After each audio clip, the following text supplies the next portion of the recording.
welcome back to the Board Game Captain. I'm the Captain. I'm Lynn. And today we're going to be counting down our top 10 hidden information games.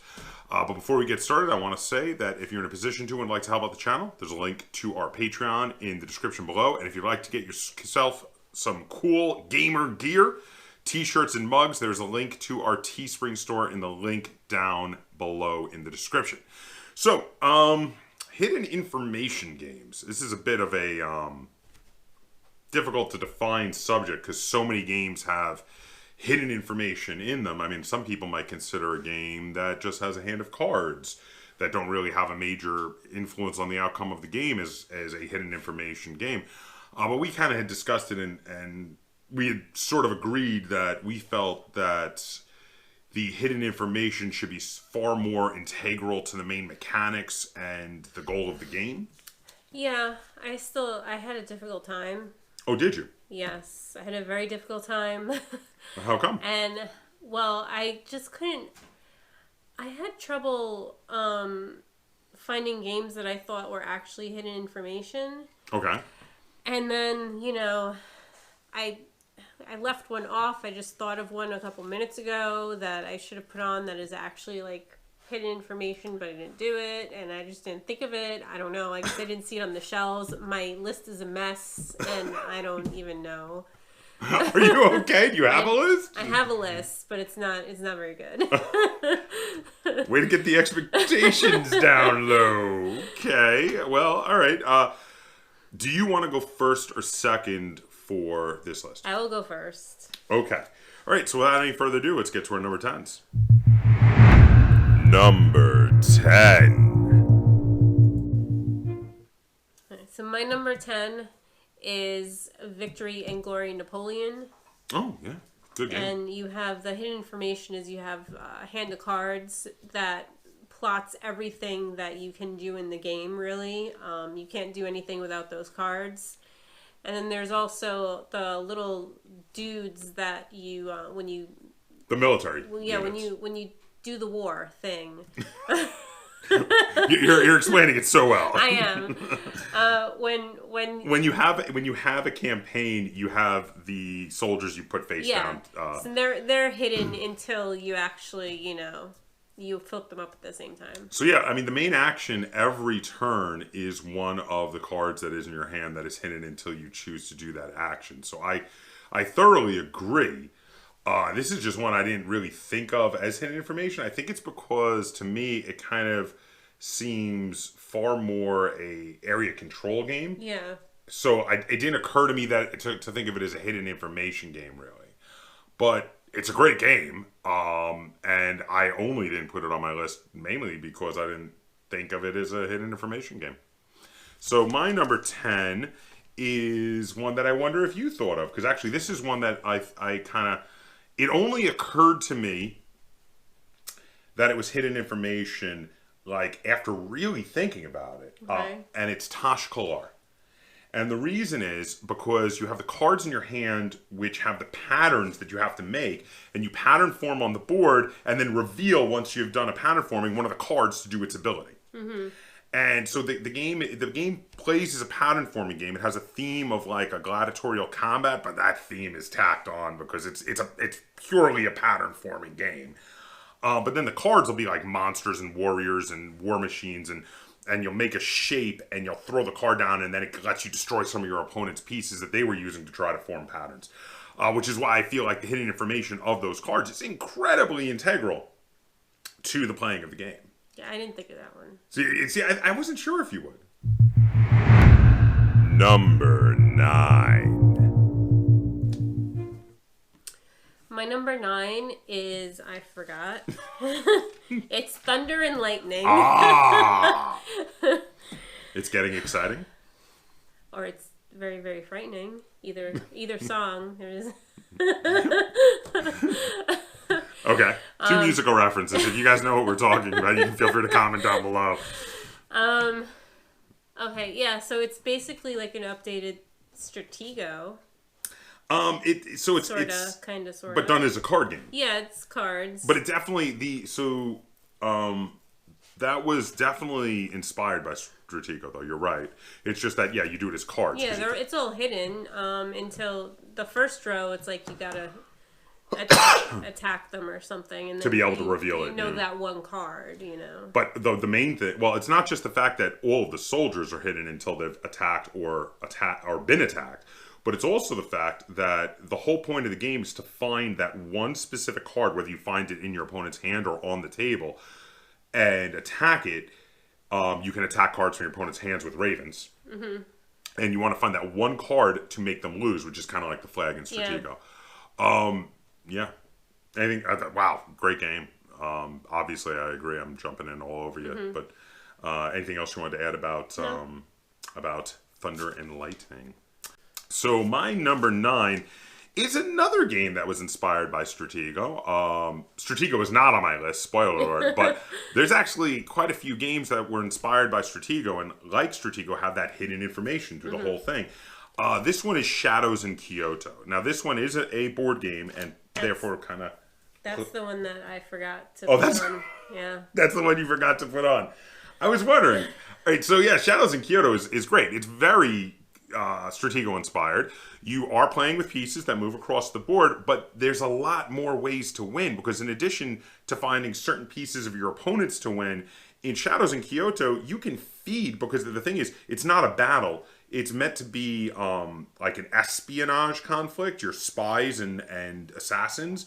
And if you feed the enemy spies misinformation by letting them capture certain of your pieces, you can win that way too, which is really cool. And also it has a really cool card play mechanic for your maneuvers. Mm-hmm. So you're never quite sure, you know, like what kind of cards your opponent has in their hand for what they're going to be able to move and what they're not. But yeah, Shadows in Kyoto is a really great game. So that would have definitely been on your list if you'd have remembered it. Yeah. All right. Well, there you go. Number 8. My number 8 is Fox in the Forest. Oh. Okay. I mean, it's got hidden information. See, this is what I'm talking about. It's a trick-taking game. It's a mess. My list is a mess. Okay, so Fox in the Forest is a 2-player trick-taking game. You have the hand of cards, which I guess it kind of is hidden information, because some of the cards are removed from the game, so you can't really card count and know for a fact what cards your opponent has. So there is the hidden information of, you know, do they have the highest number trump card? Yeah. I don't. Is it over there on the side of the deck, or is it in my opponent's? Is that kind of like what you were going for? Yeah. Do they have the special ability cards? Because you don't know if they have the swan, because the swan could be killer. Mm-hmm. You know, don't know if they have the swan in, you know, a particular suit. Why don't you talk a little more about Fox in the Forest? I'm sorry, I'm jumping all over you. Well, just because... I was like, well, your opponent doesn't know what's in your hand. It's a really good game, though. Fox in the Forest is a really good trick-taking game. And it's a great 2-player trick-taking. I had a lot of trouble. But do you love Fox in the Forest? Yeah. That's a game that we bring to the coffee house a bunch. So when we could go to the coffee house, yes, indeed. All right, so my number 8 is one that I am 100% certain will not be on your list. Okay. Not in a million years. Okay. Because I never played it? No, you have played it. Oh, because I hate it? You dislike it. Okay. Possibly intensely. Okay. Sheriff of Nottingham. Oh, yeah. So we talk you into playing that about once a year when we're hanging out with my cousins, because my cousins' kids love it. I love it. And we'll talk you into playing it that one time and then not for the rest of the year. In fact, since we didn't get to see them this year, because nobody's visiting each other this year, we didn't get to play it this year, so we'll have to play it twice next year now. No. Yeah, 2 times. I'm going to let them know. I'm going to let them know we're going to play it twice. So the thing with Sheriff of Nottingham is you each take a turn being the sheriff. And while you're the sheriff, everybody else has to bring goods to market in Nottingham. And you can only declare one type of good. And you're going to put 1 to 5 cards in your bag. And you're going to say, I have 3 cheese or 4 chickens or 5 apples or whatever it might be. And then the sheriff has to decide if they believe you or not. And you can try to bribe them not to open the bag. But if they open the bag, it's all over. And a lot of the fun comes from the back and forth. No, it doesn't. A lot of the fun comes from the back and forth when you're trying to convince the sheriff not to open your bag. Or if you're bluffing, maybe you're trying to throw it and make him open your bag. Because the thing is, if you have contraband or things you did not declare in the bag, they get confiscated and you pay a fine based on the fine listed on the cards. However, if you actually had everything you declared and the sheriff opens your bag, they pay you the fine. And that's what's really interesting about it. It is an incredibly fun game. This is a game that I think is one of my favorite bluffing games of all time. And obviously, one of my favorite hidden information games of all time, because it made it all the way down to number 8 on my top 10 hidden information games of all time list. Number 7. My number 7 is Dastardly Dirigibles. Well, you have the hand of cards. Go on. Go on. That the other players don't know what it is. I remember in the intro me saying something about how we had agreed that the hand of cards wasn't necessarily... Well, it is. I mean, okay, your opponent could say, like, put down a tail, and that's the only thing you need to win. It's okay. It's your... I told you I had trouble. You took a looser definition with the hidden information than I did. I saw a lot more hidden information games on our shelves, but I didn't like them. Like I looked at Sonar and I was like, I don't like that game. Anyway, what you're talking about though, Dastardly Dirigibles, is a set collecting game where you're trying to build all the parts of a dirigible first. And if you can build it mostly with one suit of cards, you get the most points. Or if you can do one each of all the suits, that's actually a muddle, which gets you like a ludicrous number of points, which you are always trying to manage to do, which you actually have done it a couple times. Yeah. It's a really good game. I don't know if I would have classified it as hidden information. It does have a hidden hand of cards, but that's kind of it in regard to hidden information. Like, I think some of your others were much more hidden information than Dastardly Dirigibles, but it's a great game. I don't dispute it being a really good game. And we've played that one a lot since we got it. We've had that for years now. So my number 7 hidden information game is 7 Ronin. So 7 Ronin is a game that is kind of like... I mean, it's kind of like a programming game in a way. The thing is, so you're playing out essentially a board game version of the movie The Seven Samurai. One player plays the samurai, the other player plays a band of ninjas, which take the part of what the bandits would have been in the movie. And the thing is, you have a main board in the middle of the table, but then each of you has a smaller version of that board that you hide behind a screen, and you decide, like, on the planning board where your samurai or ninjas are going to go.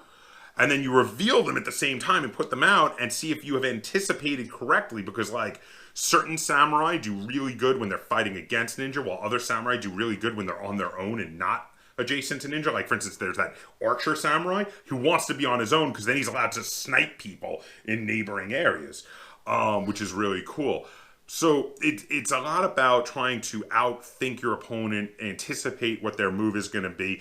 You do a complete hidden setup every round and then reveal it, and then everybody goes to the main board. And I love 7 Ronin. I think 7 Ronin is great. That's another one we've had for a long time. I know you are only a fan of being the samurai. You don't like being the ninjas, which was surprising because I thought it would have been reversed if you'd only liked one, but you didn't like how the ninjas played.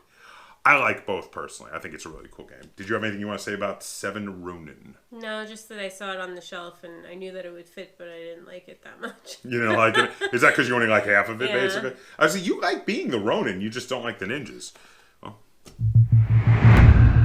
Number 6. My number 6 is Return to Camelot. Great game. And it is hidden information. It's definitely hidden information. You know, one of like the 3 on my list that is actually hidden information. We're down to 6, and I've only called, like, and not even majorly. I've only called out one of yours so far as being iffy on how much hidden information it was, but it did in fact have hidden information, just that the main mechanic wasn't around it. So go ahead, talk about Return to Camelot. Well, you got these little dudes on the squares. I'm terrible at explaining games. I don't know why. It's another one. I don't know why you make me do that. So he starts with you got these dudes and you put them on the map. Is every game a dudes on the map game for you? So it's definitely another game that has some of its heritage rooted in Stratego. Because, does he want to come up? Yeah, bring him up. He can join the video. Oh, get him up. So it's definitely another game where it's definitely got some of its heritage rooted in Stratego, because you have one-sided pieces that represent your soldiers on the map, and they are hidden from your opponent. So, but in this, instead of just kind of running into them and seeing which one is more powerful to fight like they do in Stratego, you jump over pieces like you do in checkers, and anyone you jump over, you will auto-defeat, and then you're trying to catch your opponent's lord, which is like the flag in Stratego, except that the lord can move, so you can, it's a little harder to, be like, oh, that piece is not moved all game. I'll bet that's the flag. Yeah. It can move around and do actions and attacks itself. So, yeah, but that's one we played. We got a review copy of that fairly recently, and we've played a bunch of it and really liked it. It's been awesome. Was there anything else you wanted to say about the game? No, not really. Just reminds me of Stratego. What number was that? Because mine is next. 7, I think? No. I already 6. did my 7. Yeah, 6. Gotta be 6. Okay. My number 6 was a game that Lynn has already mentioned and said she did not like and poo-pooed on already. What? Why would I mention a game I didn't like? You did it a minute ago. Just like 1 minute ago. Is it Sonar? It is Sonar. I don't like it. I love Sonar. Sonar is great. So Sonar is a game where you have 2 teams. The teams are either 1 person each or 2 people each. My personal favorite way to do it, 2 people each. And the teams are each controlling a submarine. So if you have a 2 people each, one player is the captain of the submarine while the other player is the sonar operator. And the sonar operator pays attention to the moves and marks them down on a transparent sheet of the other team's submarine, because what you're trying to do is you don't know where their submarine actually is. You're trying to locate them through the turns and through your actions to be able to fire torpedoes at them. And if you get hit with a few torpedoes, you can take them down before they take you down. There's some other actions that the captain can declare doing other than just moving. Like they can do moving silently to try to mess with you, where you basically move one space, but your opponent doesn't know which way you went. But you have to build up energy to do that by doing normal moves. There's also, of course, firing torpedoes, active sonar pings, where your opponent has to give you either the letter or the number for either the column or the row that you're in. Something like that. So there's a lot of stuff like that. It's really cool. I really like it. Lynn's not... You liked it the first couple times you played it, and then you got sick of it really fast. Mm-hmm. But I like Sonar. I think Sonar's great, and that's why it's my number 6. Number 5. My number 5 is Death Note. Death Note Confrontation. Oh, okay. I didn't... Is it the entire name? Yes. Okay. There's actually another earlier game that was based on the Death Note series that was just called Death Note. Okay. So Death Note Confrontation. Yeah, it's like one person's a serial killer and the other person's a detective, and you have to try and... Outsmart one another. Outsmart one another. In case you're familiar with the Death Note mangas or animes, that would be one person is L and one person is Kira, which of course was, I'm not ruining anything for you because you find out in the very beginning, Light Yagami. But yeah, so that one, kind of feels like it's got some heritage from both the classic games of Battleship and Clue. Like, there's a lot of trying to figure out clues to figure out which one of the suspects on the grid you are, but also you're trying to find the person on the grid so you can, call it and be like, I found you, Kira, you're it. Meanwhile, if you're Kira, you're trying to feed misinformation. Yeah. Anything else you wanted to say on that one? That's definitely all hidden information. This is super hidden information. Yeah, just that I'm really good at it. You are really good at that one. Both sides, too. You're good at being Kira and good at being Elle. So, yeah, definitely. That is a really good game. That was number 5, wasn't it? Yes. So my number 5 is one that was already on your list. Okay. You care to hazard a guess? Return to Camelot? No. It was Thunder and Lightning. Oh, okay. So now we talked about it a lot when it came up on your list. Hidden information, hidden units, and a hidden objective. Really cool game based on Norse mythology is one of the few things we didn't talk about because the theme of the game is that one of you is Thor and the other is Loki, and you're battling for control of Asgard. Really awesome game. Love Thunder and Lightning. I actually like it apparently a little more than Lynn does because it's even higher on my list. But yeah, awesome hidden information game. And that's why it was my number 5. Number 4. My number 4 is Bill and Ted's Excellent Board Game.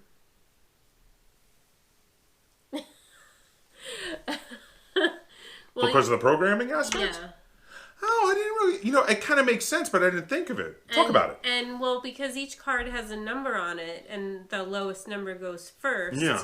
So depending on whether you go first or not, it could totally mess up your turn. So at the beginning, what she's talking about is you do programming by playing cards out. Yeah. And they'll have your moves that you're going to do on the board, moving around to try to collect the historical figures, and they have initiative numbers. Yeah. So and that's all hidden. You have to avoid the evil dudes. Yes, which is there's a cowboy, sheriff, and also a knight. And the knight. Yeah, you know what? So this is one I totally didn't think of, but you're right. Again, for the same reason that I called Seven Ronin earlier, and that it's like a programming game. Because you program it all out ahead of time, hidden, and then you will reveal it at the same time. So, yeah, that's really good choice. Anything else you want to say about Bill and Ted's Excellent Board Game? You forgot to mention the subtitle. No, I did. Oh, did you say it? I thought you just said Bill and Ted's. No. Oh, my bad. Bill and Ted's Excellent Board Game. It's got a great name. That's the whole title. That is the whole title. Okay, so that was your number 4? Yes. My number 4 is another game that I am 100% certain will not be on your list because I like it way better than you do. It's another one where you liked it the first few times we played it, and then you soured on it pretty quickly, and I'm not really sure why. But it's a fantastic game, and I'll play it anytime I can convince you to play it, or anytime I can play it with other people. And maybe I'll tell you why I don't like it. Cursed Court. Oh, I love Cursed Court. It's like so good. The betting. It's not really betting, but all right. So the thing is, with Cursed Court, you play around the table. I like to play it with a good number of people, and in between each player, you deal a card. And then you're allowed to look at the card to your left and the card to your right, but no one else is allowed to look at those, which means each person has a card that they are aware of that one other player is aware of. But the card on the other side, that player is not aware of, but there is one other player that's aware of that one too. It's kind of weird. And then what it is slowly you deal cards face up, and you kind of play sort of wagers, but it's really just control chips on bets that certain characters are going to show up a lot when later you finally reveal all the cards, or that certain groups of characters are going to show up. So there's groups of 3 and groups of 4 characters that you can wager on. Larger groups have a larger payout in points if you're correct in your wager that they come up. And the thing is, you're at the start of the game, you're only aware of 2 cards, and then other ones are slowly revealed as you go until the final round of wagering, and you see who got the most points. You play through a few rounds of it before you end it, but yeah, I love Cursed Court. Really cool game. And that is why it is my number 4 hidden information game. Number 3. My number 3 is Mysterium. Because basically everything is hidden. And you have to figure it out. It's true. Well, what do you have to figure out? Maybe they haven't played Mysterium. You have to figure out the person, the room, and the object by which the murder was... How does the game work, Lynn, for people who haven't played it? One player is a ghost. The other players are psychics trying to solve a murder of the haunted mansion.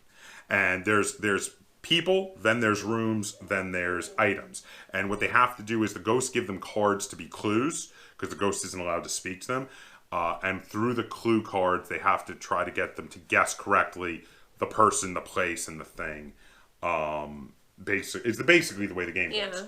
And all of that is hidden because you have it behind, the ghost has it behind their screen. I say you because Lynn is almost always the ghost. That's a really fantastic game. Anything else you wanted to say about Mysterium? No. No? Okay. So, that was your number 3. My number 3 is another crossover. Yes. My number 3 is Death Note.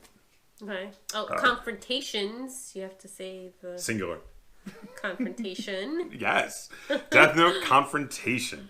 So, all right. Death Note is awesome. We already talked about it a whole bunch. I'm a big fan of the anime, as well as the Japanese live-action movies. The first two, not the third one. Don't watch that. Yeah, I'll save the world, whatever. So, here's the deal. Death Note Confrontation is a fantastic representation of the Battle of Wits from the storyline of the anime. I really felt like it represented that Battle of Wits incredibly well. That's really all I wanted to add to the things we've already said about Death Note Confrontation. And it's a fantastic game, and that's why it's my number 3 on my list. Number 2. My number 2 is Parade. I don't know. I was grasping at straws. Why? You had so many good ones. I had like 6 games, and then I couldn't find any more, and I was like, Is it because it has a hand of cards? Yeah. I distinctly remember us having a conversation that just having a hand of cards was not necessarily enough. You were in on that conversation, right? Unless it was the whole point of the game? Do you think that's the whole point of the game with Parade, or... Yeah, I don't know. I Okay. don't know. Well, what is Parade like?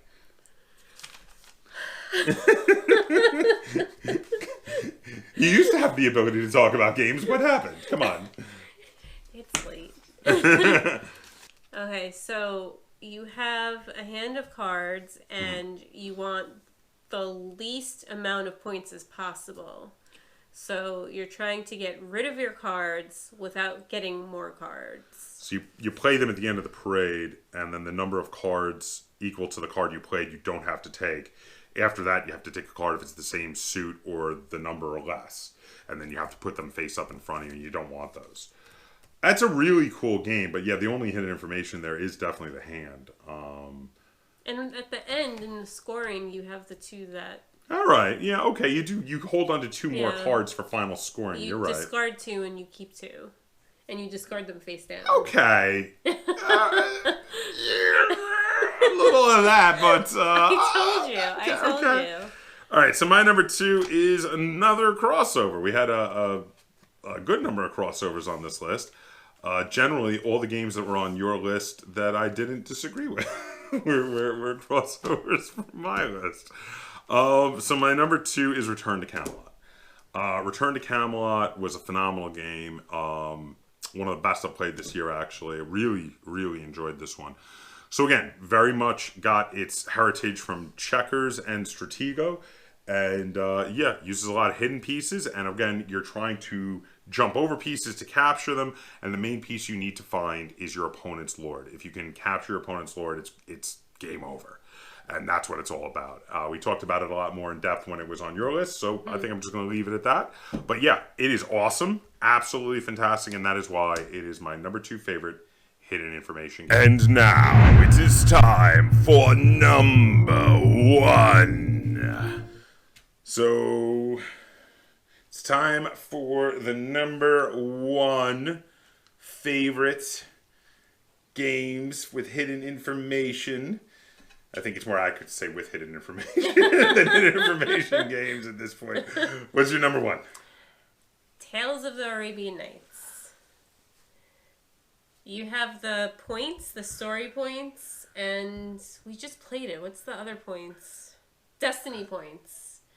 You have the story points and the destiny points, which are hidden. Uh-huh.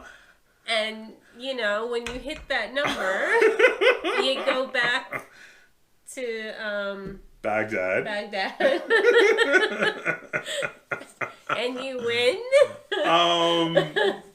Yes, but no. That is not hidden information. That is, wow.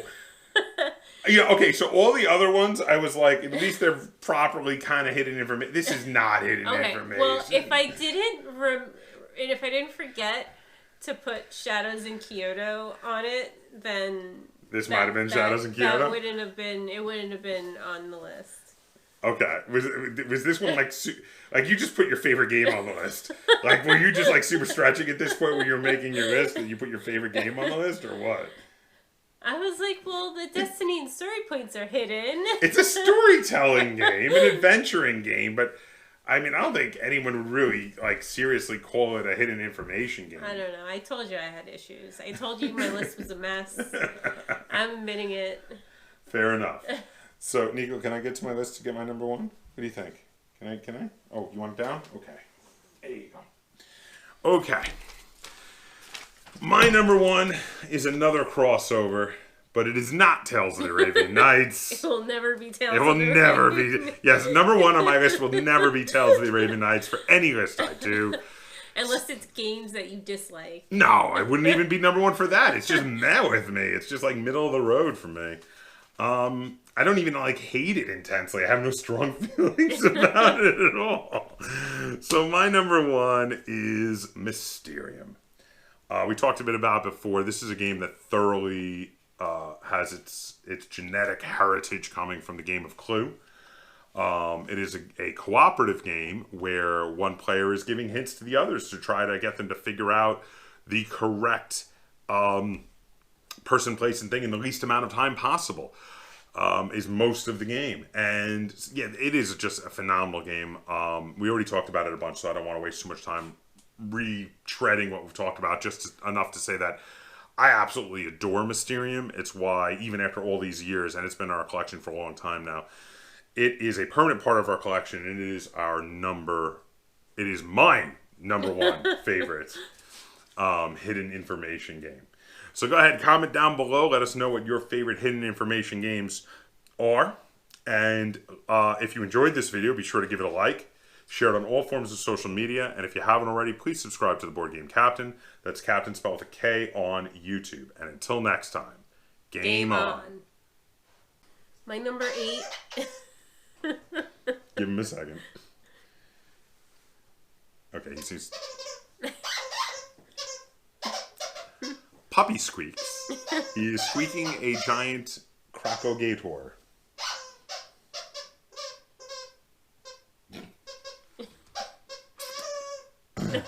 He's having a grand old time over there.